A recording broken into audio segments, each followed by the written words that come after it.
very good afternoon to all. On behalf of the Western History Department, I, Dr. Shalini Pathak, welcomes you all in this one-day workshop, which has the theme of Study Smart and Scientifically. And this entire workshop has been designed and is in coordination with three departments, which deals with the Counseling and Guidance Cell and the Happy Thinking Lab and our Department of Western History.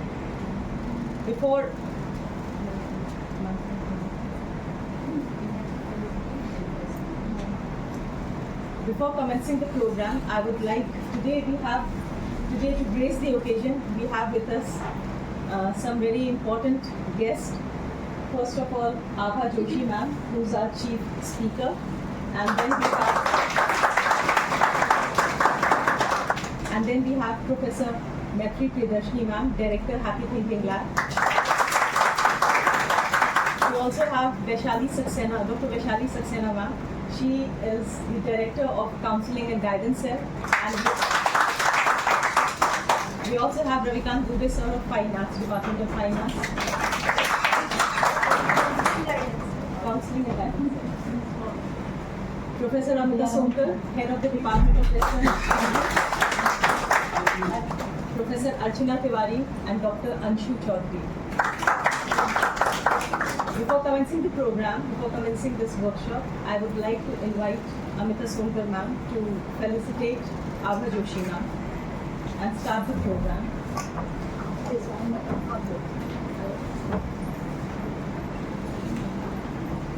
On behalf of our department,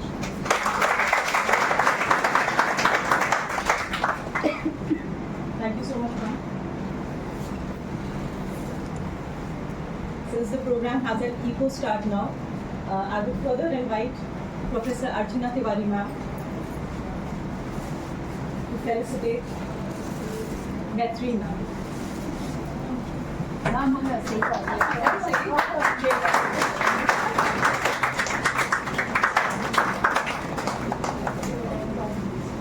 Thank you so much, ma'am. One thing, ma'am, please felicitate Ravikant sir. Sir हम लोग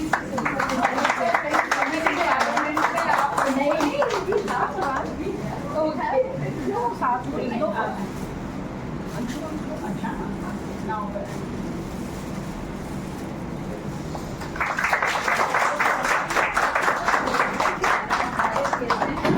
सही बात है मत करो. Without taking any time, I would like to invite Vaishali ma'am for giving an introduction to Abha ma'am. I think I am audible. Yes, sir. Hello everyone. Respected madam, people, that is dignitaries at the dais. First of all, my lots of gratitude to our Honorable Vice Chancellor, Professor Abha Joshi, because he has given us this opportunity where we can interact with the various students of various departments. And also my due gratitude to our Dean Faculty of Arts, Professor Arvind Mohanji, because he had taken up this exercise very seriously, and he said we must go ahead and counseling guidance cell in association with the Happy Thinking Laboratory. We can go to various departments and conduct workshops to enhance personalities of our students. So regularly we conduct these programs, these workshops, and I just thought, because it is the beginning of the session, sometimes had labs since then, I thought most of the time students, they don't know actually nowadays, because medium has changed a lot. Initially, students used to the kind of methods or methodology we opt to study. It was little different from what we are having today, and it is a transition period. ऐसे students समझ नहीं पाते हैं कि हम लोगों को किस तरह से पढ़ाई करनी चाहिए जिससे हमें मैक्सिमम बेनिफिट मिल सके. And studying is a very basic skill. क्योंकि हम जो कुछ भी हमें सक्सेस मिलेगी किसी भी एग्जाम में, it is dependent on how you are studying. And since it is a competitive world, we should also know, because study की कोई लिमिट नहीं हो सकती. Which material is apt for us? हमारे क्या goals हैं, उसके हिसाब से हमें क्या पढ़ना है. So that we also need some strategy for this as well. So that is why I thought we had conducted this workshop previously also, and it was very well liked and appreciated by the students along. So I just thought, and our today's speaker, she is a motivational speaker, and Ms. Abha Joshi, she has sincere concern with the students, especially with the growing children. And she had a very elaborate experience. She is MBA, and then she had taken up various corporate jobs with the Times of India and many leading newspapers. She had worked with so many other industries as well. And then she had decided to take up this profession where she can guide people towards how, especially youngsters, they can achieve success in their life. So I am so thankful to Ms. Joshi for accepting our invitation. Thank you so much, ma'am. And a lot of, I don't know, मैं उसको आभार कहूँगी. हमारी जो Amita ma'am है, उन्होंने जैसे ही I collar up and she is so happy and willing. Ma'am thank you so much कि आपने इस तरह से हमारे उसको आगे फर्दर किया. आपकी अर्चना मैम और सभी लोग. So my profound gratitude to all of you. Thank you.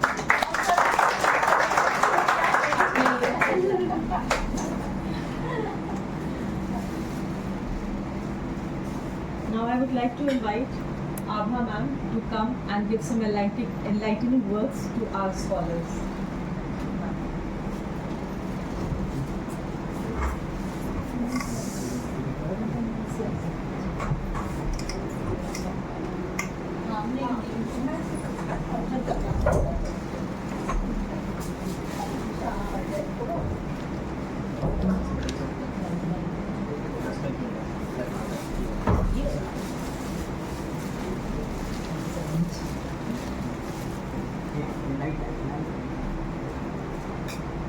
Good afternoon, everybody.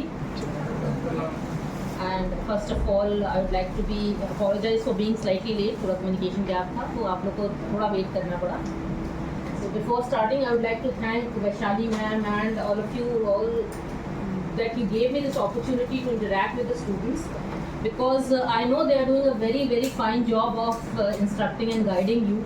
लेकिन कुछ छोटी ऐसी चीज़ें होती हैं जो इतने बड़े इनका जो सिलेबस कंप्लीट करना है, बाकी एक्टिविटीज़ करनी है, तो मिस हो जाती हैं. And one of that is how to study in a way that gives you maximum benefit. क्योंकि हम सब, आप जितने लोग हैं, डेफिनेटली अगर यहाँ बैठे हैं तो मतलब पढ़ाई में बहुत इंटरेस्टेड होंगे. इंटरेस्टेड होना एक चीज़ है और उसका रिजल्ट सामने आना दो चीज़. आपने कई बार देखा होगा कि एग्जाम्पल लेते हैं, दो दोस्त हैं, एक पार्थ है, एक रवि है, दोनों एक ही क्लास में हैं. They are studying in the same class. Parth is studying 5 hours a day throughout the year. Ravi जो है वो अपनी बैडमिंटन क्लास भी कर रहा है, म्यूज़िक क्लास भी कर रहा है, स्कूल से आके, कॉलेज से आके अपना थोड़ा बहुत जो गेमिंग है वो भी कर ले रहा है, उसके बाद पढ़ाई करता है, जो भी काम है वो कंप्लीट करता है.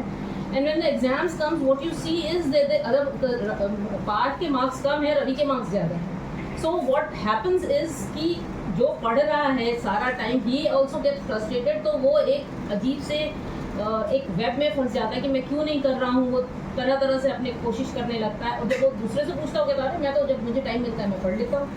तो उसका कोई तरीका तो उसे पता नहीं है, लेकिन वो बोलता है कि मैं अपने हिसाब से पढ़ता हूँ और इसीलिए मेरे मार्क्स ज़्यादा आ जाते हैं. So the reason behind that, the two approaches is that there are certain scientific ways which can help you to achieve your maximum potential. आप जितना पढ़ रहे हो आप उतना पढ़ो, लेकिन अगर सही रास्ते से पढ़ोगे तो वो डेफिनेटली आपको बेटर रिजल्ट्स देंगे। अगर आपको लखनऊ से आगरा जाना है एक्सप्रेसवे से जाओगे तो फ़र्क है, ठीक है, टाइम भी कम लगता है, आपका जो है वो रास्ता भी बड़ा इजी लगता है आपको कि स्मूथ है, आप स्पीड पे चल सकते हो। अगर आप पहले की तरह डिटोर लेके जाओगे तो आपको टाइम भी ज़्यादा लगेगा और आप जब तक वहाँ पहुँचोगे इतना थक चुके होगे भी फ्रस्ट्रेटेड होगे। So that's today we are going to talk about what are the various ways which can help us in achieving this route, जो आपका एक्सप्रेसवे वाला रूट है, कैसे अचीव कर सकते हैं। So there are lot of factors which help you in going the right way, achieving your goal. जो आपका गोल क्या है, अगर आप स्टूडेंट्स हैं तो आपका गोल यही है कि हमें मैक्सिमम मार्क्स लाने हैं, हम जितना पढ़ाई कर रहे हैं एटलीस्ट हमें उतने तो मार्क्स मिलने चाहिए। तो there are so many things that attribute to it. आपके पढ़ने की जगह क्या है, आप कितने टाइम तक पढ़ रहे हो, आप कैसे पढ़ रहे हो, आप कोई टेक्निक्स यूज़ कर रहे हो कि नहीं कर रहे हो, आपका कॉन्सेंट्रेशन कितना है, आप जो है वो नोट्स बना रहे हो कि बुक से पढ़ रहे हो, नोट्स बना रहे हो तो वो नोट्स कैसे बना रहे हो, ये सारी चीज़ें हैं। आप ग्रुप स्टडी करते हो कि नहीं करते हो, क्योंकि ग्रुप स्टडी कई बार लगता है ग्रुप स्टडी नहीं करनी चाहिए, उसमें तो टाइम वेस्ट हो जाता है, which happens actually if you are not focused in. So focus is one thing that is primary to all these things. So you have to keep that in mind. So what we are trying to achieve is we are trying to study what, smart or hard? We are trying to study smart. So you should always study smarter than study harder. Hard work तो करना है, लेकिन अगर आप smart तरीके से करेंगे तो उसका रिजल्ट आपको बेटर मिलेगा।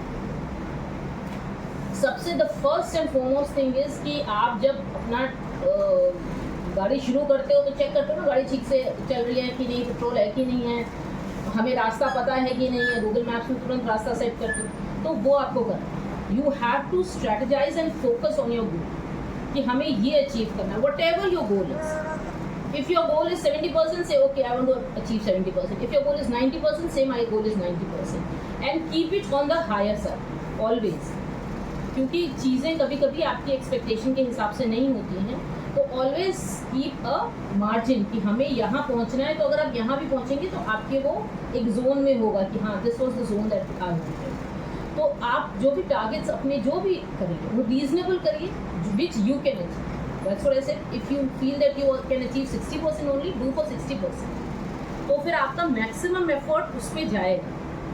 लेकिन आप पहले ही अगर सोच के चलेंगे अरे मैं तो 90% कर लूँगा, मगर सबको अलग अलग टेंडेंसीज होती हैं, अलग अलग अपॉर्चुनिटीज़ होती हैं, अलग अलग एनवायरनमेंट होता है, वो सब इफेक्ट करता है आपकी स्टडीज़ पे। तो आप अपने कैलिबर को देखिए, अगर आप 90% कर सकते हैं, 100% कर सकते हैं तो वहाँ तक जाइए, नहीं तो you set a reasonable target, and that is for your schedule also, कि किस तरह से आप शेड्यूल फॉलो करोगे। So set a reasonable study target that you can reach, and then you have to focus and follow that schedule.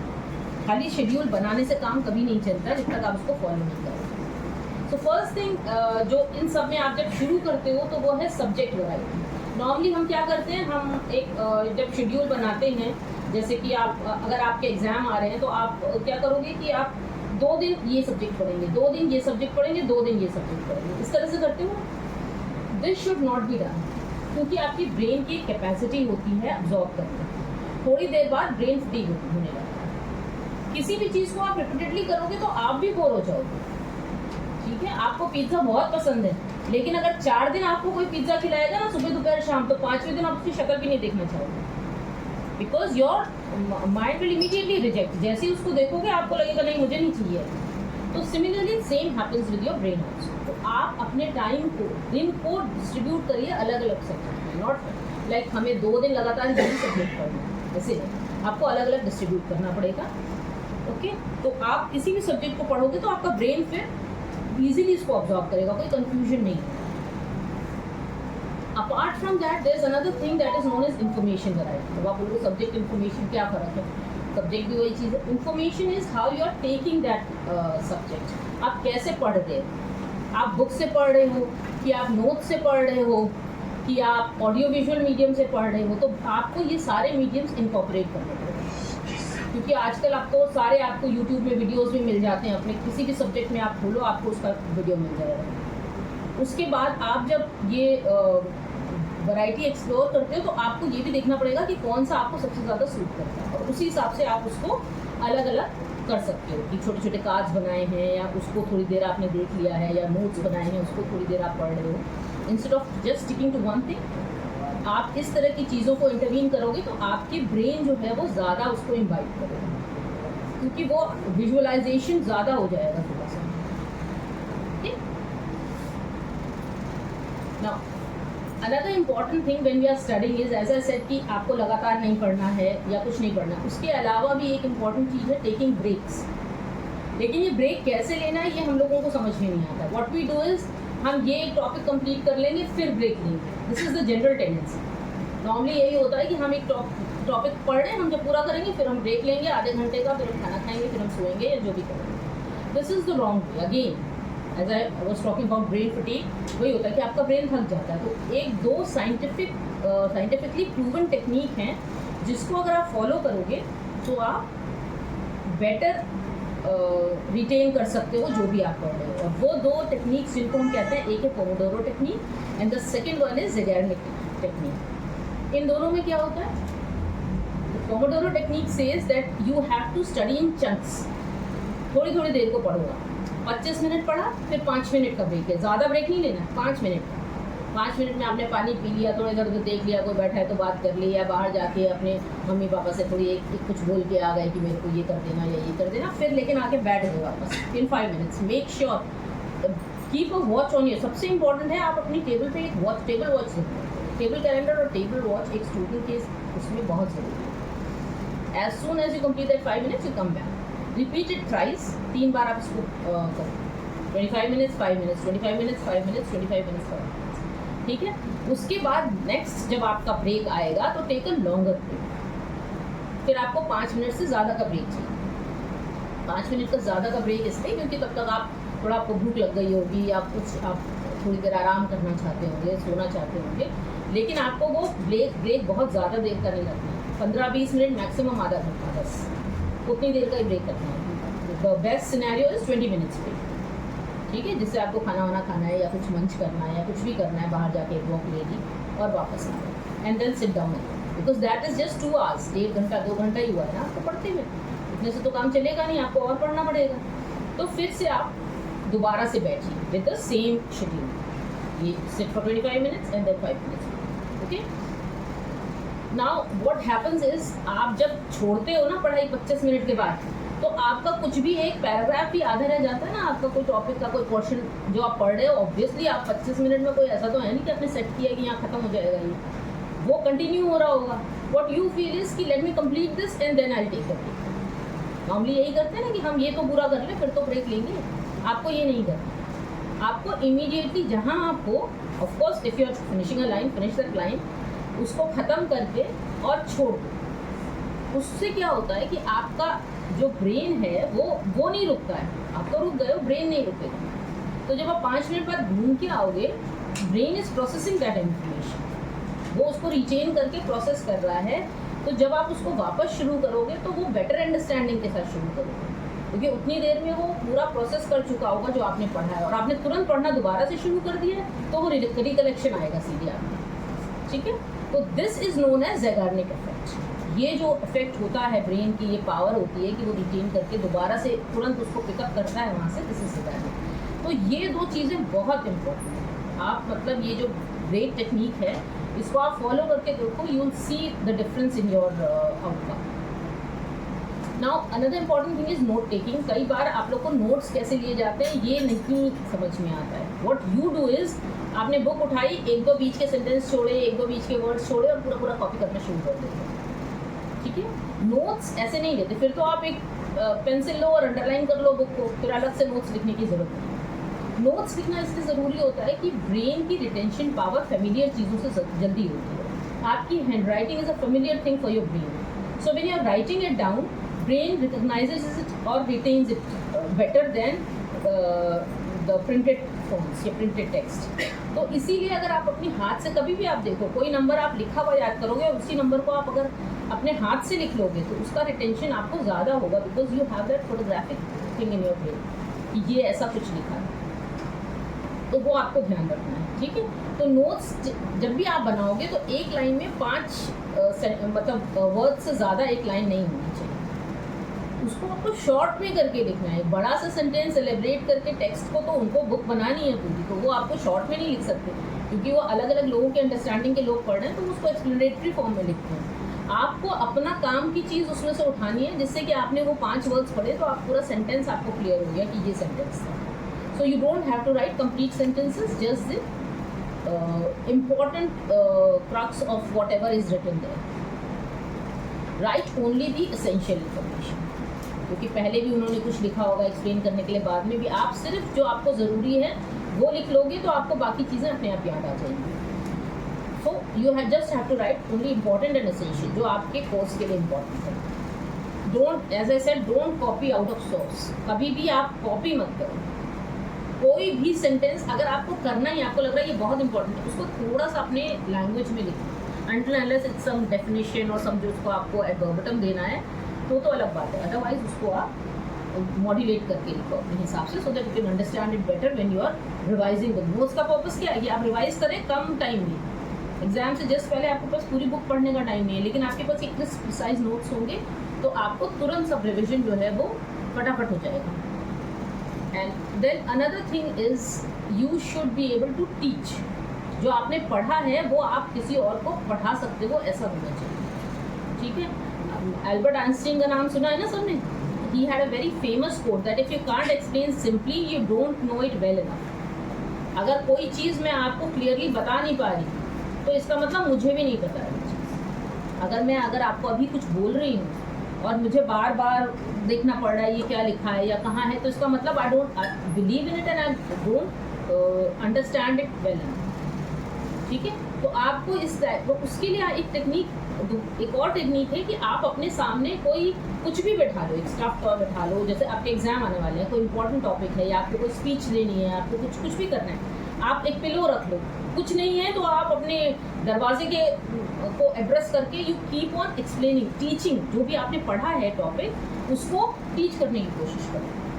ठीक है, इससे क्या होगा कि फिर आप भूलोगे नहीं। टीच जब आप कर रहे हो ना, तो पहले आपको अच्छे से अंडरस्टैंड करना पड़ेगा, तभी आप बोल पाओगे। चाहे आप रेफर करके ही बोलो, देख के ही बोलो, लेकिन जब आप अच्छे से उसको सीख लोगे तभी आप बोल पाओगे। तो आपका रिटेंशन बेटर हो जाता है जब आप इस तरीके से करो, फिर आप जल्दी भूलोगे नहीं उस चीज़। आपको लगेगा ये टाइम टेकिंग है कि पहले मैं पढ़ूँ फिर बोलूँ, लेकिन वो आपका रिटेंशन जो है वो लंबे टाइम तक चलेगा। So you don't have to revise it, although frequent revision is also very important, I just come to that, but वो आपका रिटेंशन बेटर रहेगा, तो आपको बार बार बुक खोल के पढ़ने की जरूरत नहीं पड़ेगी। एंड अनदर थिंग इज कि आप जब पढ़ाते हो तो आपको ये पता रहता है कि अरे ये मैंने नहीं बताया था, इसमें ऐसा क्वेश्चन हो सकता है। तो वो छोटी चीज़ें, जैसे आप बुक से एकदम उठा के तो नहीं देते हैं ना, क्वेश्चन घुमा के ही कहीं से देते हैं, तो जब आप पढ़ोगे तो आपको वो चीज़ें क्लैरिटी आएगी फिर आपको जब आप पढ़ाओगे।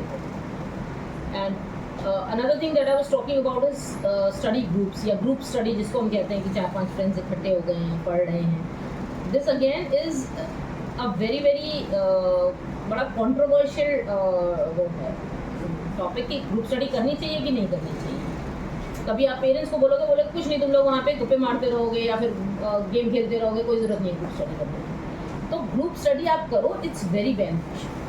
ग्रुप स्टडी करना बहुत बेनिफिशियल है, मतलब आप एक बार करके देखो, बिकॉज आई प्रैक्टिकली एक्सपीरियंस है कि ग्रुप स्टडी जब आप करते हो तो अगेन वो टीचिंग वाले सीन हो गए ना, कि आप साथ में बैठ के 2-3 लोग पढ़ रहे हो, टॉपिक्स डिस्कस कर रहे हो एक दूसरे, फिर उसने कुछ क्वेश्चन पूछ लिया, तो that question even you haven't thought of, तो आपको भी लगता है इसका क्या आंसर होगा, you try to find answers together.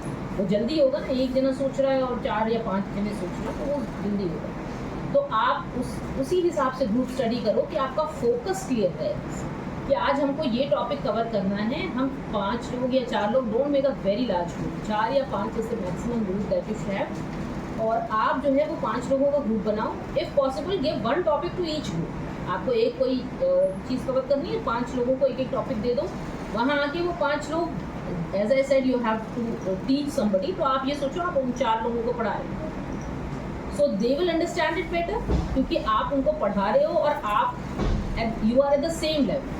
Because when you talk about teachers, वो थोड़ा सा उनका वास्ट एक्सपीरियंस भी है and they know much more, तो आपको थोड़ा ज़्यादा पढ़ाते हैं ताकि आप उतना रिटेन तो थोड़ा तो रिटेन कर पाओ ना। लेकिन जब आप 2 लोग कर रहे हो तो आप अपने लेवल का करोगे तो आपका रिटेंशन डेफिनेटली बेटर होगा। And it's a close group, ऐसा नहीं है कि बहुत सारे लोग बैठे हैं तो इधर उधर जा रहे हैं, चार लोग हैं, टेंशन देनी पड़ेगी, ठीक है। ऐसे आप इसमें ऐसे झपकी नहीं मार सकते हो, आपको पढ़ना ही पड़ेगा, ठीक। तो वो जब आप कर रहे हो तो आपका रिटेंशन भी बेटर होगा और आपकी अंडरस्टैंडिंग बेटर होगी। एंड अनदर थिंग इज़ कि जब आप पढ़ने लगते हो तो आप दूसरों की टेक्निक भी समझ जाते हो। कई बार दूसरे की टेक्निक आप जैसे ये सब हम बता रहे हैं, हो सकता है आप नहीं यूज़ कर रहे होते, लेकिन आपका कोई फ्रेंड यूज़ कर रहा होगा, तो आप उससे टेक्निक सीखते हो, उससे चीज़ें सीखते हो कि कैसे हम बेटर अंडरस्टैंडिंग अपनी बढ़ा सकते हैं, कैसे हम चीज़ों को बेटर सीख सकते हैं। जब आप 4 लोग अपने फ्रेंड्स लोग पढ़ रहे हो ना, तो अनदर इम्पॉर्टेंट थिंग इज़ कि थोड़ा सा पढ़ाई बोरिंग होती है, everybody has to admit, monotonous होती है, ठीक है। तो वो मोनोटोनस स्टडी जब होती है तो बोरिंग होने लगती है। तो जब आप 4 लोग बैठो तो बीच में कुछ ना कुछ आप बात ऐसी करोगे कि थोड़ा सा अच्छा बोर हो रहे हैं, चलो कुछ और if you are talking to a topic and then you diverge from that topic और कुछ बात होगी तो थोड़ी मोनोटनी ब्रेक होती है। But this has to be kept in check कि आप डाइवर्ट हो रहे हो तो होते नहीं चले जाना है, आपको ध्यान रखना है कि वापस हमको ट्रैक पे आना है, हमें ये ख़त्म करना है, हमें ये 1 घंटे में या 2 घंटे में ये पूरा 4 टॉपिक्स ख़त्म करने हैं। तो you have to be on track. या कभी जैसे अभी कुछ गूगल सर्च करने लगे, 4 लोग बैठे हैं तो कोई टॉपिक है, कुछ गूगल सर्च किया, उसमें आपने कुछ यूट्यूब वीडियो देखा, फिर वो शॉर्ट्स शुरू हो गए तो आप शॉर्ट्स ही देखने लग गए कि अच्छा ये एरो तो एक के बाद एक आते जाते हैं, तो उसमें तो किसी का कंट्रोल नहीं रहता। और 4 लोग बैठे हैं तो फिर तो और अच्छा है। You have to keep all those things. If possible don't use multimedia while doing group study. उस समय just focus on your notes and teaching each other, so that will be very effective. Now कुछ learning tools होते हैं जिसको हम use करते हैं, और बचपन से ही आप करते चले आ रहे हैं, आपने ध्यान दिया हो या नहीं दिया हो, ये चीज़ें जो हैं आपको चीज़ों को याद रखने में आसान होती हैं। इसमें जस्ट इम्पॉर्टेंट सबसे इम्पॉर्टेंट होता है निमोनिक्स। निमोनिक्स का मतलब किसी को पता है? Ma'am learning through tricks, short forms. Mnemonics is that आप वो किसी का भी एक फर्स्ट लेटर लेते जाओ और उससे एक वर्ड बनाओ या कुछ ऐसी चीज़ बनाओ जो आपको याद रहे। अगर आप लोगों को याद हो, I don't know if you remember, लेकिन जब हम रेनबो के कलर्स याद करते थे तो बचपन में, राइट, इन क्लास 1 और नर्सरी जब भी आपने किया होगा, यू यूज टू से विबग्योर। विबग्योर याद है ना? VIBGYOR is a mnemonic. और आपने एक बार विबग्योर याद कर लिया तो आप through out your life you can not forget कि क्या सीक्वेंस है रेनबो का, ठीक है। वो तुरंत वायलेट रेनबो अपने आप निकलता चला जाता है। या फिर जैसे प्लैनेट्स याद कराए थे, ठीक है, तो कैसे याद कराए थे? My very efficient mother Just serve us snacks. Nuts, okay. हम लोग के टाइम पे प्लूटो भी हुआ करता था, है ना? तो हम लोग याद करते थे my very educated mother just showed us 9 planets, क्योंकि पी भी ऐड करना है आपको। तो वही है कि आप किस तरह से, और फिर आपको चेंज करना है तो आप फिर किस तरह से चेंज करेंगे। तो निमोनिक्स इज़ वेरी इंपॉर्टेंट। आप उसको अपने कोई भी नोट्स में आप पॉइंट्स तो बनाते हो, पॉइंट्स के फर्स्ट वर्ड्स लिखते जाओ, उसको किसी ना किसी तरह आगे पीछे करके, ज़रूरी नहीं है उसी सीक्वेंस में लिखो, आप आगे पीछे करके कुछ ना कुछ एक वर्ड बन जाएगा, तो वो आप उसको याद कर सकते हो। देन कोई सेइंग है, कोई इमेज एसोसिएशन है किसी चीज़ के साथ, ठीक है, तो वो आप उसको याद कर सकते हो कि आप कुछ पढ़ रहे हो, वहाँ एक ड्राइंग बनी है तो you can just relate to that drawing. ये स्पेशली साइंस स्टूडेंट्स के साथ काफ़ी होता है कि वो एक फ्लो चार्ट बना लेते हैं और उससे फिर उनको याद हो जाता है कि कैसे होगा। फ्लैश कार्ड्स बना लो आप, ठीक है, मेक फ्लैश कार्ड्स, छोटे छोटे कार्ड्स लेके उसमें इंपॉर्टेंट इन्फॉर्मेशन लिखो, stick it around wherever you are, you got space, अपना जो भी स्पेस है उसके चारों ओर पे चिपका लो या सामने रख लो, सो दैट जब आपको टाइम मिले you just go through them and then you can get that information instant. और स्टिकी नोट्स तो बहुत इंपॉर्टेंट है, ये तो आपको अपने बुक्स में भी लगा के रखनी चाहिए। कुछ भी इंपॉर्टेंट इन्फॉर्मेशन है, नोट्स तो आप बना रहे हो लेकिन keep those 5 points over there. जब आप पढ़ रहे हो 5 पॉइंट्स को भी पढ़ रहे हो तो वो 5 पॉइंट्स आपको ज़्यादा रहेंगे एज़ कम्पेयर टू जो आपने बाकी पूरा पढ़ा हुआ है। And another important thing is like आप राइमिंग वर्ड्स यूज़ कर सकते हो, कुछ राइम्स या कुछ रिदम ऐसा कुछ कर सकते हो। जैसे एक बड़ा बचपन में ही ये सब हमने पढ़ा था, you remember that also, use to say I before, what was that, किसी को याद है? I before E except C. कि आप वो रिसीव और वो रिसीव और बिलीव और उसमें कैसे आई और ई लगेगा, तो अब आप याद कर लो इसको, आई बिफोर ई एक्सेप्ट सी। ये बहुत इंपॉर्टेंट है व्हेन यू आर राइटिंग, क्योंकि हमेशा कंफ्यूजन होता है, आपको बोलना पड़ता है फिर आप लिख पाते हो कि यहाँ पे होगा यहाँ पे नहीं होगा, ठीक है। तो इस तरह से कुछ भी आप अपना एक बना लो, कोई रिदम, कोई पोएम, कुछ भी आप बना लो तो वो आपको याद रहेगा। क्योंकि ABCD भी आपने राइमिंग मतलब एकदम रिदमिक याद की थी, तभी तो बचपन में तुरंत याद हो जाती है सब बच्चों को जब वो गा के सुनाते हैं, है ना। याद है सबको कि नहीं? Okay, now another important thing is revision. Revision कैसे करना है?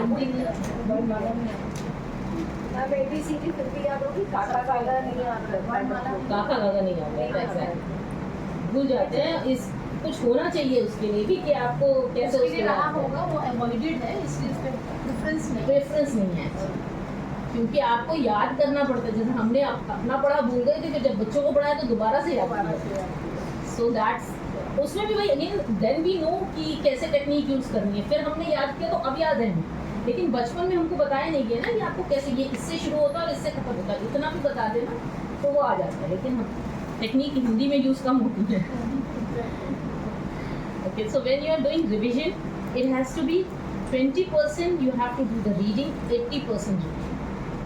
आपकी पूरी पढ़ाई लिखाई आपके रिविजन पर डिपेंडेंट है। Normally what you do is, आप गए, आप अगर रेगुलर, बहुत regular, very laborious hard working student भी हो तो आप आज गए, आपने पढ़ लिया, उसको रिवाइज कर लिया, फिर आप वो चैप्टर बंद करके रख दिया, फिर जब आपका एग्जाम आता है ना फिर आप उसको खोलते हो, अरे मैंने तो उसको याद कर रखा, और जब आप खोलते हो तो आपको दिखता है कि ये तो एकदम नया, एक तो हमने तो इंग्लिश पढ़ी थी तो फ्रेंच दिख रहा है ना, वो एकदम ही अलग हो जाता है।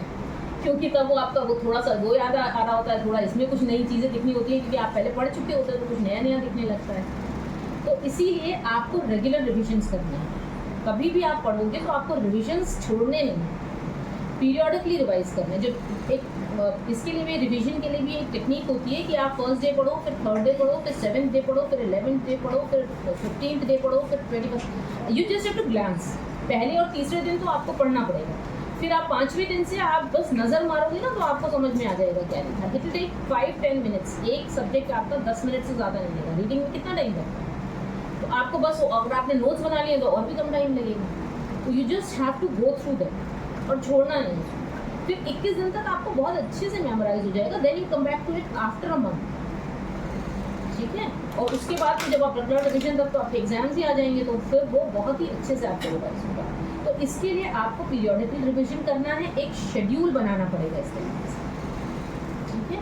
अभी बहुत ओवरवेलमिंग लगता है कि इतना सारा है, हम कैसे फर्स्ट डे थर्ड डे करेंगे, लेकिन एक सब्जेक्ट आप एक ही दिन तो पढ़ोगे ना, उसकी बारी थर्ड डे आ रही है तो सेकेंड आप जब पढ़ रहे हो या थर्ड पढ़ रहे हो तो थोड़ा थोड़ा चंक्स में पढ़ रहे हो, तो वो जैसे जैसे रिवाइज होता जाएगा। अगर आप इसका 50% भी कर लोगे तो you will see the difference in whatever your routine है। तो आप प्रॉपर एक शेड्यूल बना लो कि मुझे इस तरीके से करना है। आप फर्स्ट और थर्ड डे नहीं करो, फर्स्ट और 5th डे एटलीस्ट करो।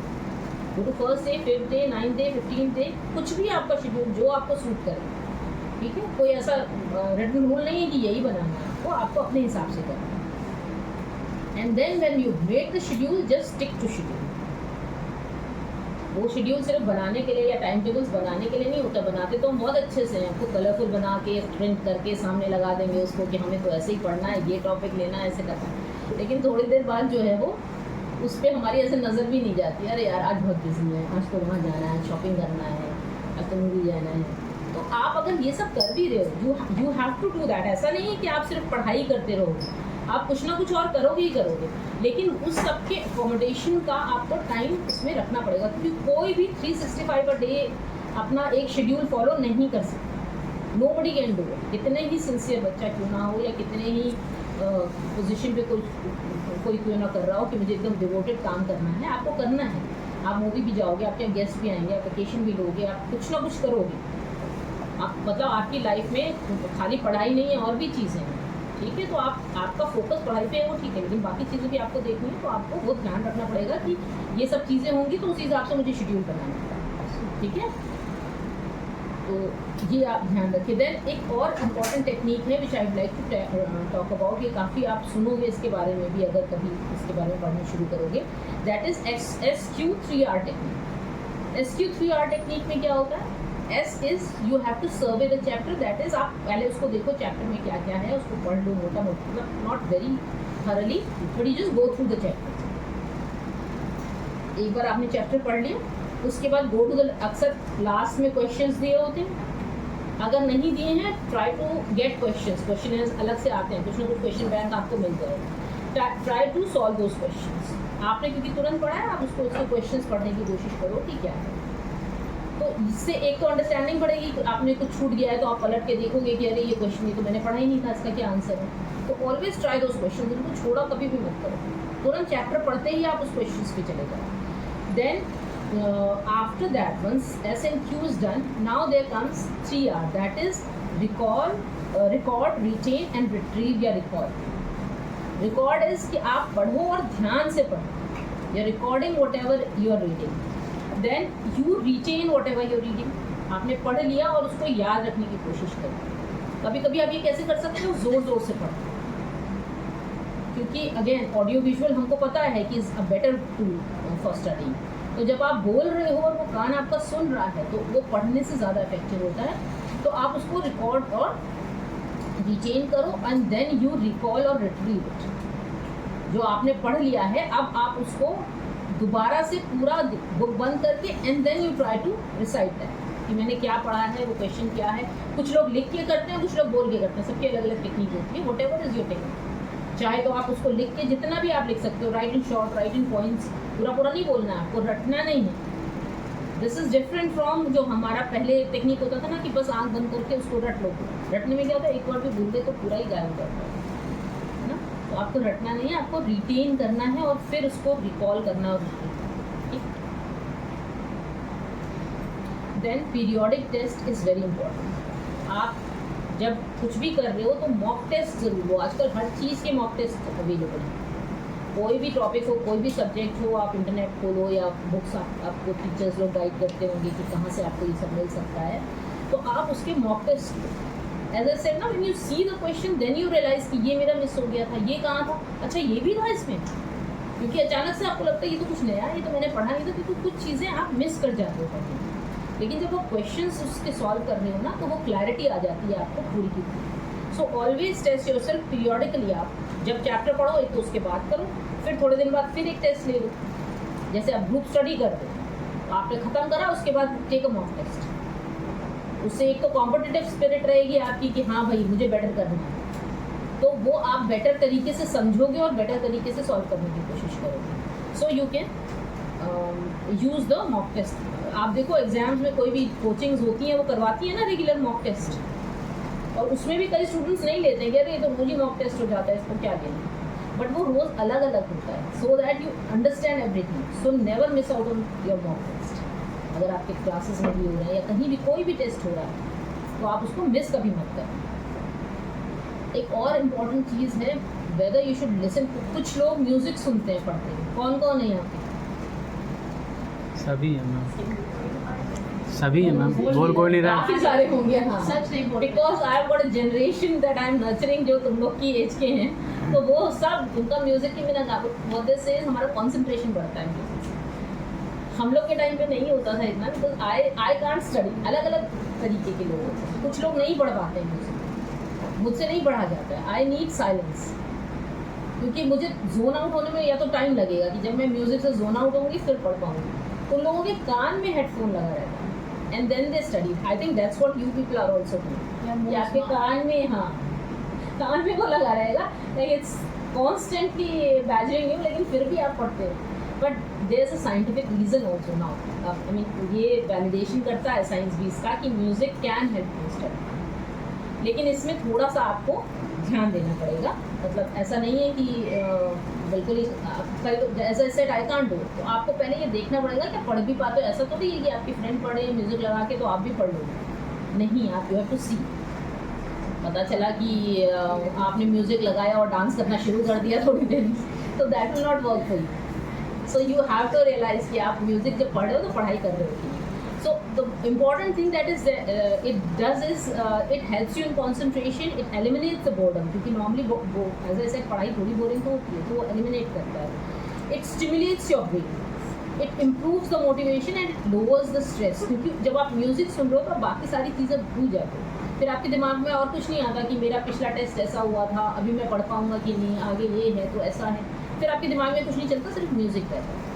और फिर दूसरी इम्पॉर्टेंट चीज़ जो मुझे लगती है, as I said that when I see my kids, तो वो क्या होता है कि वो म्यूज़िक आपको रिटेन और रिकॉल करने में हेल्प करता है, क्योंकि जैसे ही वो म्यूज़िक की बीट्स आप सोचते हो ना, तो आपने जो उसके साथ पढ़ा होता है वो वापस आने लगता है। So that is the important thing. तो but again I am saying it's very important, जज योरसेल्फ फर्स्ट कि मैं ये कर पाऊंगा या कर पाऊंगी कि नहीं, तभी करो। This is not a short way of learning. Place of study, ये बहुत इंपॉर्टेंट है, प्लेस और कैसे पढ़ रहे हो आप। कहीं भी पढ़ रहे हो ऐसी जगह ढूंढो जहाँ आपका डिस्टर्बेंस मिनिमम हो सकता है, आपकी एक्सक्लूसिव जगह नहीं हो, फैमिली मेम्बर्स ज़्यादा हो, आपको एक रूम नहीं मिल पा रहा हो अलग से पढ़ने के लिए या कुछ भी है, एक कॉर्नर अपना बना दो। Definitely make a corner, have a table. इतने रिसोर्सेज तो सब मैनेज कर सकते हैं कि अपनी एक छोटी सी टेबल ला के लगा सकते हैं। आजकल तो बढ़िया ऑनलाइन एकदम अच्छी सी टेबल्स मिलती हैं। टेबल लगाओ अपने कोने में और ऐसी जगह लगाओ जहाँ डिस्टर्बेंस कम हो, टीवी नहीं हो आसपास, लोग थोड़ा कम आते हों, ठीक है। और जब भी पढ़ने बैठो उसी जगह पे, यहाँ पे थोड़ा सा ध्यान देना पड़ेगा कि यहाँ पे मोनोटोनस वाला काम नहीं चलेगा, बिकॉज आपका ब्रेन भी रजिस्टर करेगा मैं यहाँ बैठ गया हूँ, अब मतलब मुझे पढ़ना है, ठीक है। तो you have to keep that in mind. तो उससे जो है आप फोकस बढ़ जाएगा आपका, और as I said the brain will be more active when it's sitting when you are coming there. And जब आप पढ़ने बैठते हो, एक चीज़ और याद रखना, कुछ लोगों को लगता नहीं मैं बेड पे बैठ के पढ़ सकता हूँ। You can never study on your bed, कभी पढ़ नहीं सकते। आप फिक्शन पढ़ लो, बेड पे पढ़ना है, चाहे आप कितनी बेड टेबल लगा दो, क्योंकि थोड़ी देर में क्या होता है ना, आप पढ़ना ऐसे शुरू करते हो, वो धीरे धीरे धीरे धीरे ऐसे हो गया, और फिर देन यू आर टोटली आप 180 पे आ जाते हो, ठीक है। जो 90 से शुरू करते हो तो वो हो नहीं सकता कि आप बेड में बैठ के पढ़ लो। कुछ नोट्स बना रहे हो वो फिर भी कर सकते हो, बट यू कांट स्टडी, क्योंकि रिलैक्सिंग होता जाता है ना। It's a place for relaxation, सबको पता है, तो वो दिमाग को भी पता है कि ये तो सोने की जगह है, यहाँ मैं क्या कर रहा हूँ, यहाँ पे ऐसे किताब पढ़, तो वो ब्रेन भी जो है उसी हिसाब से अपने को एडजस्ट करता है। And when we are talking about सोने की जगह, तो स्लीप इज़ वेरी इंपॉर्टेंट, ठीक है। आपके लिए सोना बहुत ज़रूरी है। कभी कभी क्या होता है, जब एग्ज़ाम आते हैं हम सोचते मुझे तो सोना ही नहीं है, मैं तो सारी रात पढ़ूंगा और अगले दिन जाके एग्जाम दूंगा। Do not, never ever attempt this thing, क्योंकि आपका ब्रेन इतना सैचुरेट और फटीग हो जाएगा कि जब आप एग्जाम देने जाओगे तो वो शट डाउन हो जाएगा। ये बहुत सारे लोग एक्सपीरियंस करते हैं कि कुछ भी याद ही नहीं आ रहा है कि क्या पढ़ा है, हमने तो इतनी अच्छे से पढ़ा था, कल रात को ही रिवाइज किया था फिर से, लेकिन वो याद ही नहीं आ रहा है कि क्या लिखना है, ठीक है। तो आप अपने ब्रेन को एग्जाम से पहले पूरा rest, in fact before coming to the college, because there also you are coming to retain things ना, तो आपका दिमाग एकदम क्लियर, खाली, एक्टिव होना चाहिए। उसमें ये नहीं है कि नींद भी भरी है तो स्ट्रेस भी है कि मैं तो सोया, अब आप सोते नहीं हो तो उसका भी एक स्ट्रेस आपको रहता है कि मैं सोया नहीं, या तो आप मतलब फ्री रहो, कोई बात नहीं सोया कोई बात नहीं, लेकिन आपका इट रजिस्टर्स कि I haven't slept the night, तो मैं अब कैसे काम करूँगा, कैसे पढ़ूँगा, मुझे नींद आ रही है, दिमाग में ये सब चलता रहता है ना। तो आप 6 से 8 घंटा आपके लिए सोना बहुत ज़रूरी है। Again this is a personal interval की कितने देर आपको सोना है, लेकिन 6 से 8 घंटा तो सोना ही सोना है। कुछ लोग कम सोते हैं तो वो 6 घंटे तक सोते हैं, कुछ लोग ज़्यादा सोते हैं, उनको 8 घंटे की नींद चाहिए ही चाहिए, because they will feel it. 8 घंटे नहीं सोए तो उठेंगे तो ड्राउजी रहेंगे, तो that you have to keep in mind. तो स्लीप इज़ ब्रेन्स फूड, इसीलिए कहते हैं ना कि वो ब्रेन को खाना मिलेगा तभी तो काम करेगा वो, तो आपको सोना अच्छे से है। एंड एक चीज़ और हम जब मिस आउट करते हैं, जब बहुत ही इंटेंसिव स्टडीज़ कर रहे होते हैं, कि हम एक्सरसाइज नहीं करते हैं। हम सारा दिन उठते हैं, किताब खोलते हैं, पढ़ते हैं, खाते हैं, सो जाते हैं थोड़ी देर, फिर उठते हैं, फिर पढ़ते हैं, यही शेड्यूल हमारा चलता है। स्पेशली एग्ज़ाम के महीना भर पहले, या आप कोई कॉम्पिटिटिव एग्ज़ाम दे रहे हो तो फिर तो आपका, अगर आप कोचिंग कर रहे हो तो फिर तो आपका ये रेगुलर शेड्यूल यही रहता है कि आपको लगता है exercise is a waste of time, है ना। घर में भी अक्सर हो सकता है बोलते हो कि भाई ये नहीं करो, तुम टाइम वेस्ट हो रहा है, तो आप बहुत एक्सटेंसिव, कुछ आपको कहीं जाके कुछ नहीं करना, जिमिंग नहीं करनी। आपके पास साइकिल है, आप साइकिल निकाल के अपनी कॉलोनी का एक चक्कर मार के आ जाओ, put on your shoes, take a round, jogging करके वापस आ जाओ, बैडमिंटन खेल लो आधा घंटा, कुछ भी, स्विमिंग कर लो, कोई भी एक्सरसाइज करो, क्योंकि एक्सरसाइज करने से आपने सबने सुना होगा एक हार्मोन रिलीज होता है, किसी को याद है कौन सा? करेक्ट।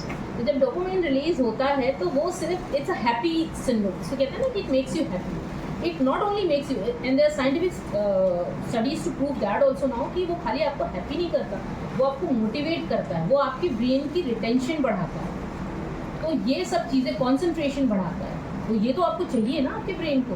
तो जब तक आप एक्सरसाइज नहीं करोगे तो वो it will aid you in that. So you take out some time, सुबह उठ के मॉर्निंग वॉक कर लो थोड़ी देर के लिए, चाहे थोड़ा ही करो। Again I am saying you don't have to go to the botanical gardens या कोई पार्क या कहीं नहीं जाने की जरूरत है, अपने घर के आसपास टहल के वापस आ जाओ, एक चक्कर मारो, ठीक है। So this is an important thing and most important आपकी जनरेशन के लिए। आपको क्या करना है, पढ़ाई अच्छे से करनी है, तो डिस्ट्रैक्शंस कम करने हैं, बहुत डिस्ट्रैक्शंस हैं आप लोगों के पास, है ना, और वो कम हो नहीं पाते हैं जब तक कि आप you just catch hold of yourself और नहीं बैठो पढ़ने, जब तक आपको खुद कोई और नहीं बोलेगा, nobody is going to do it for you, you have to do it yourself, ठीक है। अगर आप सोचो कि जब मम्मी डांटेंगी तो पढ़ने बैठेंगे तो फिर वो बड़ा मुश्किल है, मम्मी के पास भी 10 काम और है ना, वो हर समय आपके पीछे नहीं रह सकते, तो you have to take that in your hand. तो अगर आप कहीं भी पढ़ो, कई लोग होता है डाइनिंग टेबल पे बैठ के पढ़ते हैं, कैसे पढ़ोगे आप डाइनिंग टेबल पे बैठ के? एक तो वहाँ एक्टिविटी बहुत होती है उस एरिया में, ठीक है, किचन के आसपास ही होता है अक्सर, तो खाने की खुशबू भी आती रहती है, तो बीच बीच में भूख भी लग जाएगी कि हमें अरे यार बहुत देर से कुछ खाया नहीं, चलो खा लेते हैं, ठीक है। So you have to keep that in mind कि नहीं, यहाँ इससे तो जितना दूर बैठना है वो that is a better thing, ठीक है। टीवी के आगे बैठोगे तो वही होगा कि थोड़ी देर देख लेता हूँ, आप लोग लैपटॉप या कंप्यूटर्स के आगे काफ़ी पढ़ते हो, तो ये होता है 10 मिनट गेम खेल लेते हो, बस 10 मिनट, उससे ज़्यादा नहीं खेलेंगे, लेकिन सबको पता है कि 10 मिनट का कोई गेम नहीं होता है, ठीक है। आप सॉलिटेयर भी खेलोगे जो 3 या 4 मिनट में खत्म होता है, तो आप जब तक उसको 15-20 बार नहीं खेल लोगे ना, आपको सेटिस्फैक्शन नहीं आएगा, अरे इस बार नहीं जीते, अगली बार खेल लेते हैं, अच्छा जीत गए 2 बार और जीत लेते हैं, ठीक है। So you can't put cap on that, so you have to play the games. आपको थोड़ा बहुत चाहिए, लेकिन वो टाइम आपके मतलब अपना सेट करना होगा, एक अपना टाइमर लगा लो, रिमाइंडर लगा लो, स्मार्ट वॉचेज़ रहती हैं सबके पास आजकल, उसमें अलार्म लगा लो, घर की घड़ी में अलार्म लगा लो, अलार्म बज गया भाई, फ़ोन में अलार्म लगा लो, अब मेरा टाइम खत्म हो गया, ठीक है। हर चीज़ के लिए आपके फ़ोन भी जो हैं वो आप I think you have that now, you have that, अगर आप लोग को पता है कि नहीं कि आपके ऐप्स बंद होने का भी एक वो रहता है फीचर उसमें, that will just work for 10 minutes and then it is switch off automatically, तो वो आप सबके फ़ोन में होना चाहिए, क्योंकि जब आप इंस्टाग्राम खोलते हो ना तो वो फिर बंद होना बड़ा मुश्किल हो जाता है ना। इज इट अ फैक्ट और नॉट? इतनी इंटरेस्टिंग चीज़ दिखती है, मन ही नहीं करता बंद करने का, तो इसीलिए आपको ध्यान रखना है कि भाई वो बंद हो जाए ऐप अपने आप, और बंद होता है तो आपको बंद ही रखना है, ये नहीं कि उसको ओवरराइड कर दिया, कोई बात नहीं चलो और देख लेते हैं, थोड़ी बंद हो गया तो then you have to keep that phone aside कि अच्छा थोड़ी देर बाद फिर से देख लें, तो दैट इज़ वेरी इंपॉर्टेंट। और फिर वही एज आई सेड बेड में बैठ के नहीं पढ़ना है, वो that is also very important कि वो आप रिलैक्सिंग मोड में आ ही जाओगे आप बैठोगे। Then when you achieve something, आप पढ़ रहे हो, आपको याद हो रहा है कुछ भी, तो रिवॉर्ड, आपने मॉक टेस्ट बहुत अच्छा कर लिया, रिवॉर्ड योरसेल्फ, ठीक है। कुछ भी, एक आइसक्रीम खा लो बाहर जाकर, मम्मी को बोलो मम्मी एक टब बना मंगाओ आइसक्रीम का, मैंने बहुत अच्छा वो किया है, ठीक, वट एवर, रिवॉर्ड योरसेल्फ। तो ये सब चीज़ें भी आपका ब्रेन रजिस्टर करता है, आप खुद रजिस्टर करते हो, आपको अच्छा लगता है।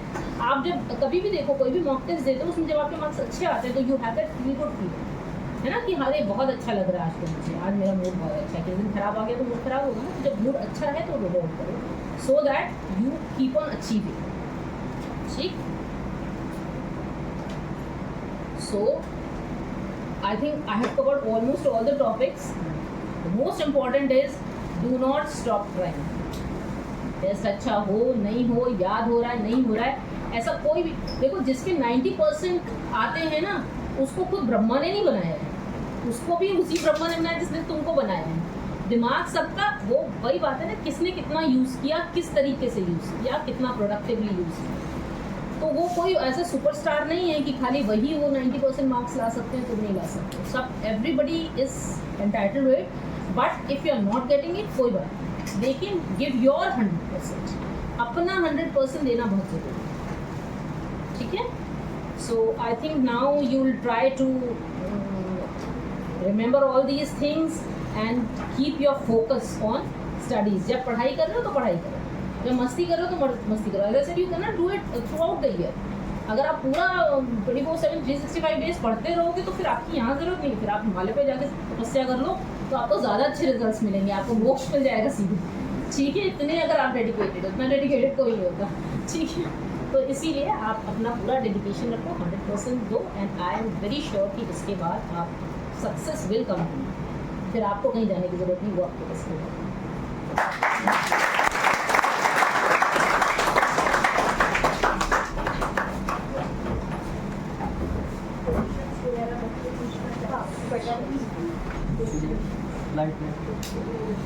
The lecture was pretty interesting. I think ma'am connected to every student sitting out here.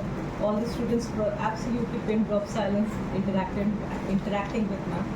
Now, can we have some questions if you people wish to ask anything of ma'am related to studies or going for better studies? If you कुछ doubt अगर if you got some doubt Any whatever doubt? I have said,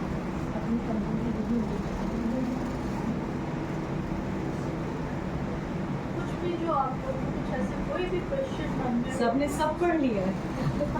सब समझ याद कर लिया सब, आप सब समझिए। आप सब कुछ समझ आपको लिया। लग रहा है कि मैं ऐसा करता हूँ, ऐसा नहीं होता, अगर ऐसा कुछ भी है, if you have anything which has not been covered in this, how to handle stress। एक तो एज आई सेड एक्सरसाइज, क्योंकि ये बहुत इंपॉर्टेंट है कि स्ट्रेस आप लोग ज़्यादा लें छोटी छोटी चीज़ों में। ये सोच लीजिए कि कुछ भी अगर गलत हुआ है तो that is not the end of the world, things will get better. आपको एक सेंटेंस याद रखना है अपनी लाइफ के लिए, सिर्फ पढ़ाई के लिए नहीं, ज़िंदगी भर के लिए। जो होता है अच्छे के लिए होता है, and things will get better. जब आप ये दो सेंटेंस बोलोगे ना, किसी भी प्रॉब्लम, किसी भी एंग्जाइटी, किसी चीज़ के बाद, तो आपका आधा stress, and this is a time tested, आपका आधा स्ट्रेस तो वैसे ना होगा। दूसरी चीज़ होती है कि आपको स्ट्रेस तब होता है जब आपका बहुत ज़्यादा कुछ, मतलब आप जैसे एग्जाम चल रहा है एग्जाम्पल आई थिंक उसी से रिलेटेड है कि इतना सारा है और हमने तो पढ़ा नहीं, तो उसी के लिए ये सब है। Keep on doing it. आप जब थोड़ा थोड़ा करोगे ना, तभी आपको पूरा मिलेगा। आप ये चाहो कि एक साथ पूरा मिल जाए तो वो नहीं, तो आपके एफर्ट्स कंटिन्यूअस होने चाहिए किसी भी चीज़ के। और स्ट्रेस यू मतलब एक तो आप लोग की जनरेशन में बहुत ज़्यादा साइकोलॉजिस्ट का रोल बहुत बढ़ गया है। थोड़ा सा भी कुछ होता है, मुझे स्ट्रेस हो रहा है, मुझे दिखाने जाना है, it's a very common thing. I have seen it कि मुझे जाना है साइकोलॉजिस्ट के पास। अरे तुम्हारे मम्मी पापा बैठे हैं, discuss it with them, discuss things with your friend. When you से इट आउट ना, बोलने से बहुत सारी चीज़ें, आपकी बहुत सारी परेशानी कम होती है। जब आप अंदर रखते रहते हो ना, वो मल्टीप्लाई होती है। तो किसी को भी बोल दो, अपने बहुत क्लोज फ्रेंड है उसको बोल दो, अपने मम्मी को बोल दो, वो आपको डांटेंगे। हो सकता है आपने कुछ गलत कर दिया है या कुछ किसी चीज़ का, वो आपको डांटेंगे ज़रूर। तो आप जब बोलते हो तो ये मान के चलो कि हमें डांट तो पड़ेगी। एक तो आपके अंदर का बर्डन कम हो जाएगा, they have that experience that they will guide you in a better way. और नहीं भी गाइड करेंगे ना, तो आपके एक वो रहेगा, अरे इन लोगों को पता है, ये दे टेक केयर ऑफ। या कुछ गड़बड़ हो गया है तो चलो कोई बात नहीं, अब हमने उनको बता दिया, क्योंकि गिल्ट भी होता है कई बार, बहुत बार ऐसा होता है that guilt leads to stress. तो आपको वो शेयर, थोड़ा सा बॉन्डिंग करनी किसी भी एक पेरेंट की। अगर आपको लग रहा है कि नहीं मेरे पापा तो बहुत स्ट्रिक्ट हैं, वो नहीं सुनेंगे, तो मम्मी के साथ कनेक्शन बनाओ। मम्मी स्ट्रिक्ट हैं तो पापा के साथ, and make a connection, talk to them. रोज़ एक नियम बना लो कि आप उनके साथ थोड़ी देर, जैसे पापा आए हैं ऑफिस से, आधा घंटा उनके साथ बैठो, फैमिली टाइम अपना, क्योंकि उसमें आप डिस्कस करोगे तो आधी तो चीज़ें आपको वैसे ही पता चल जाएंगी और बाकी आपका स्ट्रेस निकल जाएगा। तो कीप ऑन टॉकिंग। कोई नहीं मिल रहा है, एज आई सेड, एक स्टफ टॉय सामने रखो, एक तकिया सामने रखो, उसके आगे ऐसा हो रहा है, मैं क्या करूँ। अपने आप से भी बोलोगे ना, कुछ आइडियाज़ आपको आएंगे कि स्ट्रेस को कैसे दूर।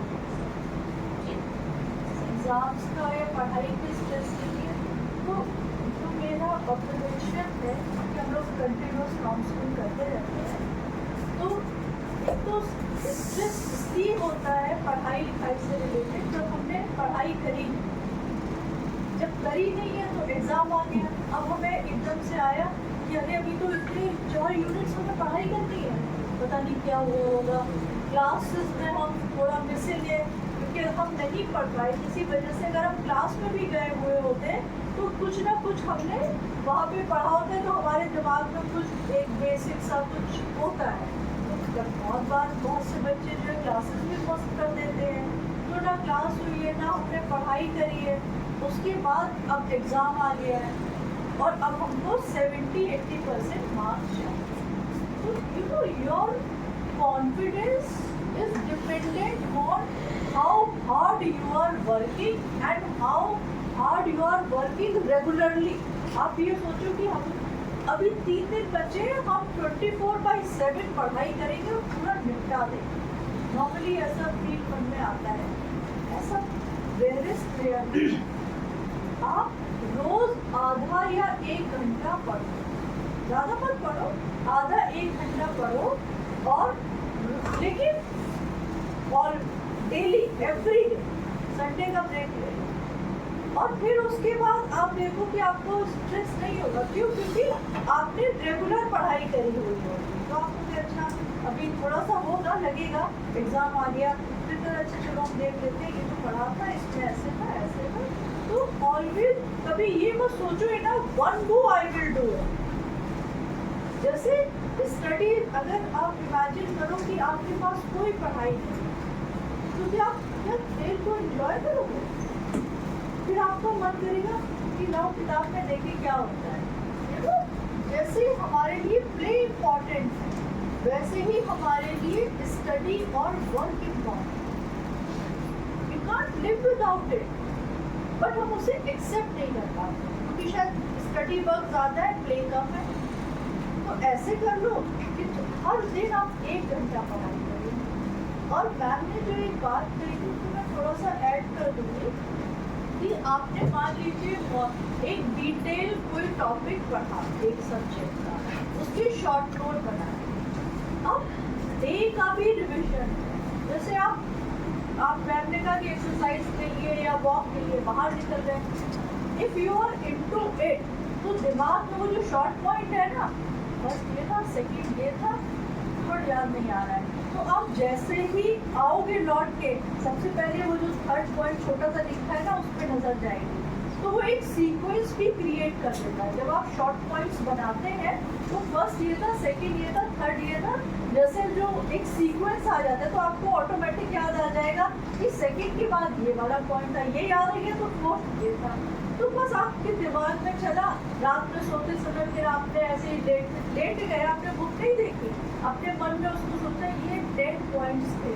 तो अगर मान लीजिए इतनी मिसिंग है, आप तुरंत बेड से उठेंगे और तुरंत इनकी जैसे फ्लैश नोट्स बना लीजिए, ऊपर पॉइंट्स लिखे हुए हैं, बगल में रखी हुई है वो बुकलेट, ऐसे उठाया, 10वां पॉइंट क्या था जो मन भूल गया, ऐसे आपको फटाफट याद हो जाएगा।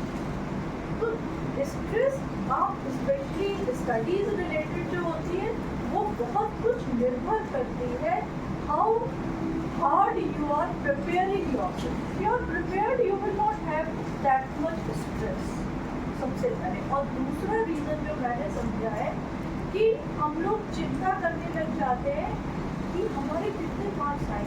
बहुत से बच्चे बहुत पढ़ाई करते हैं लेकिन उनको ये हो जाता है कि कैसे होगा, हमारे 98% आएंगे कि नहीं, 97 आएंगे कि नहीं। और उस स्ट्रेस में जिसे हम लोग एग्जामिनेशन फीवर कहते हैं, फीवर आ जाता है, नर्वस ब्रेकडाउन हो जाता है। तो बेटा ये एक फिलॉसफी ऑफ लाइफ है, try to live in your present. हम केवल कर्म ही तो कर सकते हैं, तो वो फ्यूचर है कि हमारे मार्क्स कितना आएंगे, तो फ्यूचर में मत भूल जाएंगे, प्रेजेंट में रहिए कि अभी हम कितना पढ़ सकते हैं। फिर जब कल एग्जाम होगा तो हम कितना उसमें रिप्रोड्यूस कर सकते हैं। तो जब हम लोग या तो पास्ट में रहते हैं कि पिछला ऐसा हो गया था, मेरे नंबर कम आए थे, या ये बात हो गई थी इस वजह से हम एंजाइटी में हैं, या तो पास्ट में रहेंगे तो आप परेशान होंगे, या आप फ्यूचर में हो जाएंगे। नहीं, अभी तो प्रेजेंट में whatever you are supposed to do you must, उसी से आपका फ्यूचर बनेगा। तो try to live in your present, अपने वर्तमान में रहना सीखिए। ठीक है, ये छोटी सी 2 टिप्स मुझे लगा, मैंने कहा कि आया। मैं इसमें इलेबोरेट करना चाहूँगी कि स्ट्रेस जो होता है आधे से ज़्यादा वो हमारा खुद का डेवलप किया होता है। हमारे पास एक काम है, हमें भगवान ने काम दिया और हम कर रहे हैं काम। हम स्टूडेंट हैं, हमारा काम कर रहे हैं, या हम टीचर हैं, हमारा काम होता क्या है, हम उसको अटेंशन उसमें अवॉइड करते, वो अवॉइड करना हमारी गलती होती है। और जब अवॉइड करते हैं तो सिक्स सेंस आपसे कहती रहती है तो जब हम करते नहीं है ना तो स्ट्रेस में कन्वर्ट होता है। जब वो स्ट्रेस में कन्वर्ट हो जाता है तो अपने से डरने लगते हैं, धीरे धीरे हम उस काम से डरने लगते हैं क्योंकि टाइम हमने खो दिया और उसका आप जानते हैं समय लौट के नहीं आता। जब समय लौट के नहीं आता वो डर हमें तब सताता है जब हमारा काम हमने समय से नहीं किया और वो स्ट्रेस में कन्वर्ट हो गया। ये स्ट्रेस हमारी एंजाइटी और एंजाइटी रिवर्ट होती है। बात बहुत छोटी सी है, अगर हम अपने समय पे अपने काम को कर लेते हैं, प्रेजेंट जैसा कि मैडम ने कहा कि हमारा प्रेजेंट सब कुछ होता है और प्रेजेंट से ही रिलेट होकर आपका भविष्य बनता है। पास्ट में जो आपकी अच्छी चीज़ें हैं, पास्ट हमेशा खराब नहीं होता है, पास्ट की बहुत सारी अच्छी चीज़ें हैं, जैसे आपके पेरेंट्स बहुत अच्छे स्टूडेंट आए हैं या आपके सिस्टर ब्रदर फ्रेंड बहुत अच्छे स्टूडेंट हैं, तो ऑलवेज कलेक्ट गुड मेमोरीज। अगर आप हमेशा, क्योंकि आपने स्ट्रेस बना लिया ना अपने को, तो आप उसका कंपैरिजन दूसरी चीज़ों से करने लगे, उसने तो नहीं किया था, उसने क्या किया, उसने ऐसा, तो आप ना चाहते हुए भी नेगेटिव हो जाते हैं क्योंकि इतनी सी नेग्लिजेंस आपने की। वो क्या किया आपने कि समय पे आपने काम किया। जिस दिन क्लास में लेट पहुंचे उसके खुद बहाने, अगर आपकी इंस्टिंक्ट सच्ची है तो आपसे कहती ये कहेंगे, ये कहेंगे, ये कहेंगे, अरे मैम रस्ता ब्लॉक था, कुछ ऐसा हो गया, भले ही मैम ना आपसे पूछे, आप एंटर हो जाए पीछे से, but that instinct is inside you, that becomes your stress. और स्ट्रेस को जब आप मैनेज टाइम भी नहीं करते, एक दिन लेट, 2 दिन लेट, अगर आप थ्रू आउट लेट, तो फिर वो स्ट्रेस आपकी मुसीबत बन जाएगा और वो आपको वो एंजाइटी देगा जिसके सवाल आप सबसे पूछेंगे, जवाब किसी के पास, और वो एंजाइटी की बात डिप्रेशन में कन्वर्ट हो जाता है क्योंकि हम अपने से झूठ जब बोलते हैं। तो सबसे बड़ी एंजाइटी हम अपने को खुद समझें, एक उंगली इधर डालिए तो ठीक अपनी तरह हमें हम अपने जिम्मेदार हैं ना। अगर हम अपने जिम्मेदार हैं तो हम समाज के अच्छे नागरिक अपने आप हो जाएंगे। हर इकाई अगर अपनी जिम्मेदारी को समझे, जो भी हो चाहे स्टूडेंट हो, टीचर हो, जो भी तो काम करता है, अगर आप अपने काम के प्रति थोड़े से समर्पित हैं, थोड़ा 10% इधर उधर चलती है, अलग है, थोड़ी बीमार हो गई, लेकिन अगर आपने अपने काम के प्रति थोड़ा, जिसको मैं कहती हूँ कि अपनी दृष्टि मेंटेन की, तो आपका दृष्टिकोण अपने आप मेंटेन होगा। तो ये एक बहुत छोटा सा बीच का गैप है जिसको हम समझते हैं बट अवॉइड करते हैं, हमें अवॉइड नहीं करना चाहिए। यहीं से हमारी सारी एंजाइटी, डिप्रेशन शुरू होता है। तो इट्स अ वेरी स्मॉल, सिर्फ आज से, अभी से अगर आप इसको थोड़ा सा समझेंगे तो आपकी बहुत सारी प्रॉब्लम्स, शायद किताबी प्रॉब्लम टीचर सॉल्व कर देगी, बाकी कोई प्रॉब्लम मम्मी पापा सॉल्व कर देंगे, लेकिन जो प्रॉब्लम हमने क्रिएट की है वो हम ही सॉल्व करें। कितना भी कोई साइकोलॉजिकल आपको समझा दे, लेकिन जो गलती हमने की है अगर इसको रोकेंगे नहीं तो वो हमारा ही नुकसान है। ये सब चीज़ समझने की बात है। कोई काम करिए, टाइम भी कर लीजिए, दिस इज माई सजेशन।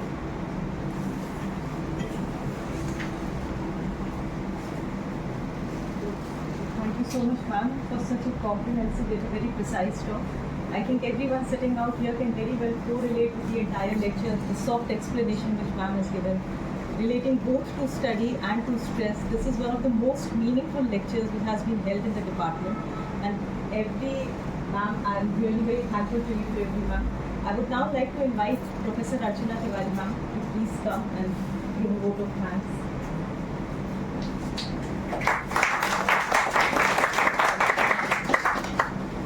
सबने कुछ कुछ कह दिया, अब ज़्यादा आप लोगों को वो नहीं करेंगे। And I am very thankful to ma'am Priyadarshini and ma'am Vaishali Saxena. Ma'am एक बात जो आपसे कहना चाहेंगे, आप लोगों का कोऑपरेशन बहुत अच्छा लगता है, career guidance and happy thinking. अगर करियर आपने हैप्पीली नहीं लिया अपना, आपने चीज़ें बैलेंस नहीं की, तभी आपका स्ट्रेस आएगा। Time management is very important and how to go about your things in a very methodical manner. Balance आपको रखना पड़ेगा। अति का भला ना बरसना, अति की भली ना धूप। अगर बहुत ज़्यादा धूप है वो भी गड़बड़ है, बहुत ज़्यादा पानी गिर रहा है वो भी गड़बड़ है। पढ़िए भी और उसको साथ साथ जो एक आपकी क्रिएटिव चीज़ें हैं उसके साथ आप अपना डी स्ट्रेस कीजिए। डी स्ट्रेसिंग में जो बहुत ज़्यादा अगर इन्जॉयमेंट है तो let me tell you that would lead to another bout of stress. अगर आप बहुत ज़्यादा एंजॉय करेंगे वो भी आपको स्ट्रेस देगा, तो उसको बैलेंस रखिए, वो बहुत ज़रूरी है। और I am very thankful to ma'am that you took your precious time and came and guided these students. हमारे ये स्टूडेंट्स सच में कुछ जो है एक बहुत ही डिफ़िकल्ट टाइम उसमें है कि कैसे इनको अपना टाइम मैनेज करना और कैसे अपने करियर को एक जगह लेके जाना। सबके ऊपर प्रेशर है एक करियर का। So you have to balance both the things. Happy thinking भी रखनी है और करियर को भी बैलेंस करना है। I am very thankful to our head professor Sonkar कि मैम ने पूरा इतना मैनेज किया और आप लोगों को यहाँ कंफर्टेबली आप लोग बैठ के इस लेक्चर को वो इन्जॉय कर सकें। I am very thankful to ma'am Pathak and to ma'am Chaudhary and I am thankful to all the students who are present here कि आप लोगों ने इतनी पेशेंटली इसको सुना, क्योंकि the prestige of the department depends on you. So thank you all very much for this session. Thank you.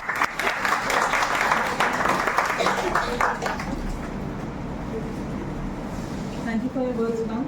With this, I would like to end the session by saying just a single thing, that studying, it's one of the most important things. And what we study today, we'll give it tomorrow. We'll settle our career. That is one of the most important things.